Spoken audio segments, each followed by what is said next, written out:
नमस्कार, मेरा नाम ललित कुमार त्रिपाठी है। आज हम लोग रिश्ते और रिश्तेदारी के बारे में बात करने वाले हैं। अक्सर आपने सुना होगा कि दो रिश्तेदार बात करते हैं कि भैया अगर ऐसे रिश्तेदार हो तो हमें दुश्मनों की आवश्यकता नहीं है, या ऐसे रिश्तेदारों से तो अच्छा है कि कोई रिश्तेदार ही ना हो।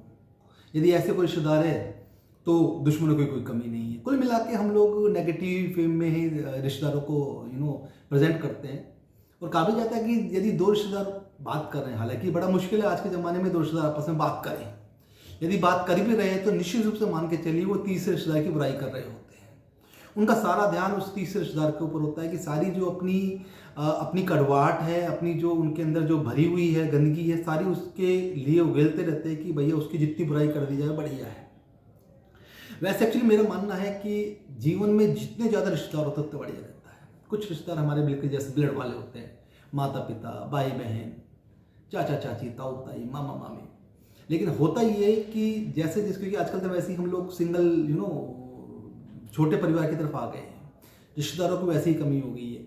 जो रिश्तेदार हैं उनको भी हम रिश्तेदार की तरह रिश्तेदार नहीं मान रहे हैं। हम तो उन्हें टाइम पास के लिए ट्रीट करते हैं। कई बार लगता है कि उनसे जब कोई काम होगा तो ही बात करेंगे, या कभी शादी में मिल गए तो बड़े फीकी मुस्कान से उनका स्वागत करते हैं। और ये भी लोगों को कहते सुना है कि यार कौन से रिश्तेदार मेरे काम आ गए, मुझे जब आवश्यकता पड़ी तो कब किस रिश्तेदार ने मदद करी। मेरा मानना इसमें हल्का सा थोड़ा सा अपोजिट है कि आप कितने रिश्तेदारों के काम आए। जब रिश्तेदारों की आवश्यकता थी आपने कब उनकी मदद करी। आपने तो हो सकता है उनका फ़ोन नहीं उठाया क्योंकि उनकी बेटी की शादी थी। मन में डर हो कि हो सकता है कहीं कोई पैसा उधार ना मांग ले, या ये डर हो कि यार कहीं वो कार उधार ना मांग ले, मेरी कार ले जाएगा, मैं तो नई कार खरीदी है। हमारे पास इतना सब कुछ, इनफैक्ट जो रिश्ते इतने सारे हैं, लेकिन हम इनको अवॉइड कर रहे हैं, हम इनसे दूर भाग रहे हैं। सोचो उनके बारे में, इनके कोई रिश्तेदार नहीं है। कभी कोई अनाथालय देख के आओ जहाँ जिनके रिश्तेदार नहीं, अकेले उनकी पतराई आंखें निहारती रहती रास्तों की, कोई मिल जाए जिससे कोई बात कर ले। कोई बात करने वाला नहीं मिल पा रहा है। कभी जो रेड लाइट होती है वहाँ देखना कितने जो भिखारी होते हैं जिनके रिश्तेदार नहीं है यार, वो अपना गुजारा कैसे कर रहे हैं। हम लोग जो रिश्तेदारों की महत्व है इससे अधिक हम लोग मैटेरियल को ध्यान देते हैं, उनके ऊपर ज़्यादा महत्व देते हैं। होता ये है कि जो रिश्ते होते हैं वो इस्तेमाल करने के लिए नहीं होते हैं, हम लोग उनको इस्तेमाल करने की सोचते हैं। जो गाड़ी है, घोड़ा है, ये इस्तेमाल करने के लिए होते हैं। रिश्ते तो जीने के लिए होते हैं यार। इनफैक्ट तभी तो रिश्ते बने आते हैं। इनफैक्ट जब भी रिश्तों की बात होती है, भाई बहन की बात होती है, माता पिता की बात होती है, दो भाइयों के बारे में बात होती है तो हमेशा राम लक्ष्मण के बारे में आता है, आदर्श के बारे में बात करते हैं।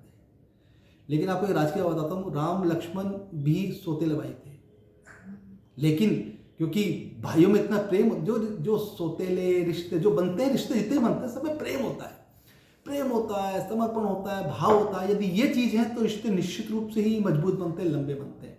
और आजकल तो रिश्तेदारी भी इनफैक्ट गरीबी अमीरी देख के होती है। यदि मेरी मुकेश अंबानी से कोई रिश्तेदारी निकलती, चाहे कहीं से दूर से निकलती, दादा के, नाना के, मामा के, फूफे के, चाचा के लड़के भी होते ना, तो उनको बताता मेरे बड़े भाई हैं, मुकेश अंबानी जी मेरे बड़े भाई हैं। और जो गरीब लोग हैं हम लोग उनसे बचने की कोशिश करते हैं कि कहीं यार इनको आ नहीं जाए, यार ये हमारे कहीं घर नहीं आ जाए। रास्ते में मिल जाए तो हम लोग कई बार ऐसा करते हैं कि रास्ता बदल लेते हैं, कहीं पहचान ना लें, हमसे कहीं बात ना करनी पड़े। तो मेरा तो मानना है कि ये रिश्तेदार है, जो रिश्तेदारी है पूंजी है। इस पूंजी को जितना संभाल कर रखेंगे उतना बढ़िया रहेगा। यदि वही चीज़ वापस कि यदि आपको अच्छे रिश्तेदार नहीं मिले तो आप किसी का अच्छे रिश्तेदार बने यार। भगवान कृष्ण भी मामा थे ना अभिमन्यु के। ये रिश्तेदारी है। हम लोगों में जब तक समर्पण नहीं होगा रिश्तेदारों के प्रति तब तक वो मज़ा आएगा भी नहीं। तो समर्पण करके देखो, बड़ा मज़ा आएगा। कभी अपने रिश्तेदारों की तारीफ करके देखो, कभी दूसरे जो थर्ड पर्सन से बात कर रहे हो, चाहे वो रिश्तेदार हो चाहे दूसरा हो, तारीफ करो, जम के तारीफ करो, बहुत बढ़िया, उसने अपना जो स्ट्रगल किया बहुत अच्छा किया, उसने बड़ी मेहनत करके कमाया। कभी जब आप स्ट्रगल करके जब उसकी तारीफ करते हैं ना, तो आप देखिएगा बहुत ही अलग चीज़ लगेगी, बहुत आनंद आएगा और आपके रिश्ते और प्रगाढ़ होंगे। तो मेरा तो मानना ये है कि रिश्ते को दोबारा रिवाइव करते हैं। कोशिश करो कि रिश्तेदारों से अच्छे संबंध बनाए। कभी चाय पे उनके पास जाओ, कभी खाने पे उनको बुलाओ, और एक अलग ही आनंद आएगा। Thank you very much.